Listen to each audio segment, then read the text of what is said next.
Everyone, welcome back to my channel occult mystic force. आप सभी के भीतर बैठे परमात्मा को मेरा आत्मनमन। आई होप आप सभी अच्छे होंगे। आई होप आप सभी ने फेस्टिवल बहुत अच्छी तरह से सेलिब्रेट किया होगा। फेस्टिवल के चक्कर में ना बहुत एग्जर्शन हो गया, और एक काउंसलर होने के साथ साथ, एक हीलर होने के साथ साथ मैं एक होम मेकर भी हूँ। तो जाहिर सी बात है, वर्कलोड थोड़ा ज़्यादा हो गया इस बार, और इस वजह से तबीयत भी ख़राब हो गई, और इसीलिए मैं टाइम पर वीडियोस पोस्ट नहीं कर पाई। तो उसके लिए माफ़ी चाहती हूँ। मुझे पता है कि मुझे चाइल्डहुड ट्रॉमा को लेकर वीडियोस बनानी है, उसी पर काम शुरू है। पर जब तक वो वीडियो नहीं बन जाती तब तक कुछ ना कुछ तो आपसे शेयर करना ही चाहिए, राइट? तो अभी जो शेयर करने जा रही हूँ, मैं इसे कंटेंट नहीं बोलूँगी, क्योंकि ये मेरा अपना एक्सपीरियंस भी है, और मेरे जैसे बहुत सारे लोग जिनका कोई दोस्त नहीं है और जिन्हें लगता है कि काश उनका कोई दोस्त होता।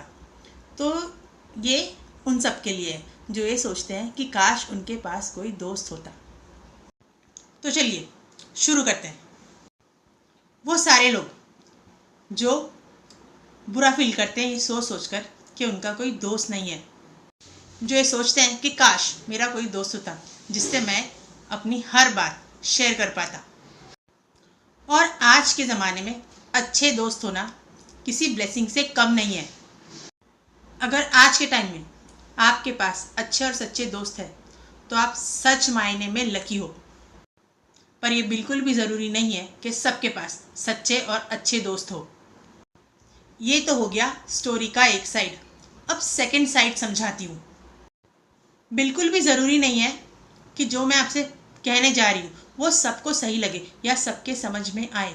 ये मेरा पॉइंट ऑफ व्यू है। अब अगर आपके जीवन में कोई दोस्त नहीं है, इसके पीछे कोई तो रीज़न होगा ना, या ऊपर वाले की इच्छा कह लीजिए। मेरे केस में मैं 100% ये उनकी इच्छा समझती हूँ कि ये उनकी ही मर्जी है कि मेरा कोई दोस्त नहीं है, and I am really grateful for that. अब आप सोच रहे होंगे कि मैं ऐसा क्यों कह रही हूँ। मैं इसे भगवान की मर्जी इसीलिए कह रही हूँ क्योंकि वो चाहते हैं कि आप अपने साथ अपना कनेक्शन बहुत स्ट्रांग बना लो, अपने बेस्ट फ्रेंड खुद बन जाओ। This is what I have experienced and this is what I believe. मुझे बताइए, क्यों पड़ती है आपको हर वक्त किसी और की ज़रूरत? आपको क्यों लगता है कि हर वक्त आपके साथ कोई होना चाहिए? अब जो बोलने जा रही हूँ वो सुनने में शायद अच्छा नहीं लगे, पर सच तो यही है कि आप जब इस दुनिया में आए थे तब अकेले आए थे, जब जाओगे तब भी अकेले ही जाओगे। ना किसी को लेकर आए थे, ना किसी को लेकर जाओगे। जब आए थे अकेले और जाओगे अकेले ही, तो फिर अपनी ज़रूरतों के लिए किसी पर डिपेंड होने का क्या मतलब है? मैंने ना अपना बहुत सारा टाइम आइसोलेशन में निकाला है, और तब जाकर ये समझ पाई हूँ, जब आपका कनेक्शन आपके साथ अच्छा नहीं होता ना, तब आपको ये फील होता है कि काश कोई दोस्त होता मेरे साथ, जो मुझे सुनता, मुझे सपोर्ट करता, मुझे समझता और मेरा साथ देता। और उससे बड़ा सच जो मुझे हिट किया वो ये कि ये कलयुग है, और यहाँ पर आपका साथ देने वाले बहुत कम लोग मिलेंगे, पर आपको छलने वाले लोग आपको हर कदम पर मिल जाएंगे। हमारी संगत कैसी है, हम किन लोगों के साथ उठते बैठते हैं, इन सारी चीज़ों का बहुत प्रभाव पड़ता है हम पर और हमारी ज़िंदगी पर भी। क्योंकि अगर आपकी संगत अच्छी है तब तो कोई दिक्कत नहीं है, पर अगर आपकी संगत अच्छी नहीं है मतलब आप कभी भी फंस सकते हो, क्योंकि तब उस बुरी संगत का असर आप पर पड़ेगा ही पड़ेगा, नो डाउट। आप उनसे इन्फ्लुएंस हुए बगैर रह नहीं सकते। जिस तरह एक सड़ा हुआ फल बाकी अच्छे फलों को खराब कर देता है, उसी तरह आप पर भी उनका असर होगा। ऐसा नहीं है कि मेरी फ्रेंड्स नहीं थी, मेरे 2 बेस्ट फ्रेंड्स थी, एक स्कूल की और एक कॉलेज की।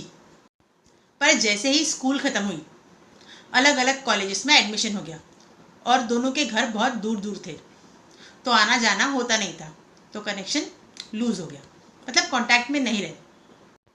और उस टाइम पर तो फ़ोन भी नहीं था कि बात कर पाए घंटों, जैसे अब करते हैं लोग। और बहुत टाइम बाद जब उससे वापस से कनेक्ट हुई तब तक उसकी शादी पक्की हो चुकी थी और उसकी शादी गांव में हो गई। तो अगेन कांटेक्ट खत्म हो गया। और जो मेरी दूसरी फ्रेंड थी वो थी मेरे कॉलेज में, बहुत अच्छा बॉन्ड था हमारा, पर उसने कॉलेज ख़त्म होने से पहले ही इंटरकास्ट मैरिज कर ली थी और जिस वजह से उसकी फैमिली ने उसे इतना प्रेशराइज किया जिसकी वजह से उसने सुसाइड कर लिया था। बहुत ही प्यारी थी वो, आई रियली मिस हर। तो मेरी पूरी लाइफ में ये दो लोग ही ऐसे थे जो वाकई में मेरे बेस्ट फ्रेंड थे। बस ये दो लोग ही थे जिनके साथ मैंने बहुत अच्छा बॉन्ड शेयर किया था, जो मेरे दिल के बहुत करीब थे और जो मुझसे दूर हो गए।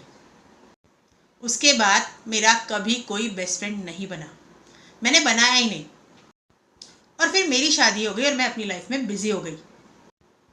पर अब जब भी सोचती हूँ ना तो मुझे लगता है कि मुझे अकेला करके भगवान मुझे खुद से कनेक्ट करवाना चाहते थे। और तभी मेरे मन में कभी ये सवाल ही नहीं आया कि मेरा कोई दोस्त नहीं है, या काश कोई मेरे पास होता, या काश कोई मेरा दोस्त होता। और अब मैं खुद के साथ, and I am really really grateful for that, कि मैं अब खुद से कनेक्टेड हूँ पूरी तरह से। खुद को खुश रखना और खुद के साथ खुश रहना जानती हूँ। अब मुझे इतना पता है कि मैं खुद के लिए काफ़ी हूँ। मैं खुद की सबसे अच्छी दोस्त हूँ, अपनी सबसे वाइस दोस्त, जो खुद को गाइड भी करती है और खुद को क्रिटिसाइज भी। अब मैं अपनी कमियां देख पाती हूँ और अपनी अच्छाइयाँ भी। मेरे डिसीजंस ना हमेशा मेरे अपने रहे। मैंने कभी किसी के इन्फ्लुएंस में आकर कोई डिसीजन नहीं लिया और मुझे पता है कि मुझे कोई इन्फ्लुएंस नहीं कर सकता। कहाँ चलना है, कहाँ रुकना है, खुद को और अपनी लाइफ को किस डायरेक्शन में लेकर जाना है, ये सब समझने के लिए मुझे मेरे और परमात्मा के अलावा किसी की ज़रूरत नहीं। अब मैं किसी पर भी किसी तरह से डिपेंड नहीं हूँ। अब कोई साथ हो तो भी ठीक, कोई ना हो तो भी ठीक। इन दोनों ही केसेस में मैं इसे ऊपर वाले की मर्जी ही समझूंगी और उसे एक्सेप्ट कर लूंगी। मेरे सारे एक्शंस मेरे ही हैं और उनके लिए रिस्पॉन्सिबल भी मैं ही होंगी। और मैं अपने एक्शंस की रिस्पॉन्सिबिलिटी लेना जानती हूँ, इसीलिए मैं किसी पर ब्लेम नहीं करती कि उनके वजह से मेरी लाइफ में कुछ बुरा हुआ है। क्योंकि मुझे पता है कि मेरे लाइफ में अच्छा बुरा जो भी होगा वो मेरी ही वजह से होगा, उसका कारण मैं ही होंगी, कोई और नहीं। और जब हम किसी के इन्फ्लुएंस में होते हैं ना और उनका सुनकर कोई डिसीजन लेते हैं और अगर कुछ गलत हो जाए तब हम उन्हें ब्लेम करते हैं कि मैंने तेरी सुनी इसीलिए मेरे साथ ऐसा हुआ, काश मैं अपनी सुन लेती या काश मैं अपना सुन लेता। और लाइफ में ना कई मोड़ ऐसे आते हैं जहाँ पर हम ये सोचने पर मजबूर हो जाते हैं कि काश मैं अपनी सुन लेता या काश मैं अपनी सुन लेती। और ये थॉट ना अक्सर कुछ गलत होने के बाद ही आता है। पर क्या आपने कभी सोचा है कि जो थॉट आया वो कहाँ से आया, और वो कौन है जो समय समय पर आपको गाइड करता है? ऐसा कौन है, ऐसी कौन सी शक्ति है जो आपके ही अंदर रहकर आपको समय समय पर गाइड करती है और फिर भी आप उसकी नहीं सुनते? आप अपने उस दोस्त की बात को सुनने से इनकार कर देते हो, उसे इग्नोर कर देते हो। और जब आप उसे बार बार इग्नोर करते हो तब कुछ टाइम के बाद वो आना ही बंद कर देता है, क्योंकि आप तो उसकी सुन ही नहीं रहे, आप तो दूसरों की सुनकर चल रहे हो। आपको दूसरों की जरूरत पड़ती है और आप फिर उन पर डिपेंड होने लगते हो और खुद के डिसीजंस खुद नहीं ले पाते। और फिर आप दूसरों से पूछते हैं, तू बता मुझे करना चाहिए या नहीं। और जब सामने वाला अप्रूव कर दे या मना कर दे तब आपको लगता है कि वो जो बोल रहा है वही सही है। हो सकता है कुछ हद तक सही हो भी जाए, पर हर बार सही होगा ये बिल्कुल भी ज़रूरी नहीं है। अब इसमें एक बात और ऐड करना चाहूँगी कि हर बार तो हमारे लिए हुए डिसीजंस भी सही नहीं होते, पर वो डिसीजंस हमारे होते हैं, वो हमारी चॉइस होती है, ना कि दूसरों की। तो फिर क्या बुराई है खुद से कनेक्ट करने में, खुद के डिसीजंस खुद लेने में? लोगों को ब्लेम करने से तो अच्छा है ना कि खुद के एक्शंस की रिस्पॉन्सिबिलिटी लेना सीख जाओ आप, क्योंकि सबके अंदर ईश्वर का वास है, जानते हैं ना इस बात को। तो खुद से कनेक्ट होना मतलब ईश्वर से कनेक्ट होना, उनकी शक्ति से जुड़ना। तो क्या प्रॉब्लम है खुद का सबसे अच्छा दोस्त बनने में, क्योंकि उस परमात्मा के अलावा आपका सबसे अच्छा और सच्चा दोस्त कोई हो ही नहीं सकता। और वो परमात्मा कहीं बाहर नहीं बल्कि आपके अंदर है। याद रखिए, आपकी लाइफ आपकी है और आपको ऊपर वाले ने दिल और दिमाग दोनों ही दिया है। तो फिर अपनी जिंदगी के फैसले लेने के लिए किसी और के दिल और दिमाग का सपोर्ट क्यों ले रहे हैं? क्यों लेते हैं? है तो आपके पास अपना दिल और दिमाग दोनों भी, तो कीजिए उसका यूज। और याद रखिए, जिस चीज को हम यूज नहीं करते वो एक टाइम के बाद काम करना बंद कर देती है, उसमें जंग लग जाता है। ये बात तो जानते ही है ना। और फिर खुद ही कहते हैं यार मेरा दिमाग काम नहीं कर रहा। कैसे करेगा काम जब आप उसका सही ढंग से यूज ही नहीं कर रहे? पर उसके लिए आपको खुद से कनेक्ट करना होगा। तो खुद से कनेक्ट कीजिए। अगर कोई दोस्त नहीं है तो रिग्रेट मत कीजिए, बल्कि खुश हो जाइए, क्योंकि आपका अकेला होना कोई कर्ज नहीं बल्कि ईश्वर की सबसे बड़ी ब्लेसिंग है। क्योंकि भगवान ने आपको मौका दिया है उनके साथ जुड़ने का, उनको अपना सबसे अच्छा दोस्त बनाने का, क्योंकि वो ये बात जानते हैं कि उनके अलावा आपका सबसे अच्छा और सच्चा दोस्त कोई हो ही नहीं सकता।